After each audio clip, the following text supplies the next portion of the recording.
Welcome to the Phone Transformer. In today's video, we'll show you how to send a direct message to the Telegram user. Let's get started. Step 1. First, pick up your Android device and open the Telegram app. Make sure you are logged into your account before proceeding. Step 2. Once you're inside the app, you will see the main chat list displaying all your recent conversations. Scroll through the list to find the person you want to message. If you can't find them quickly, tap on the search bar at the top and type their name or username to locate them easily.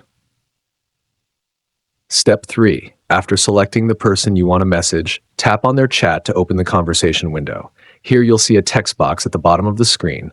Tap on it to bring up the keyboard and then type your message. For example, you can type, "How are you?" Step 4. Once you have typed your message, look for the send icon, which is usually represented by a blue paper plane at the bottom right corner of the chat.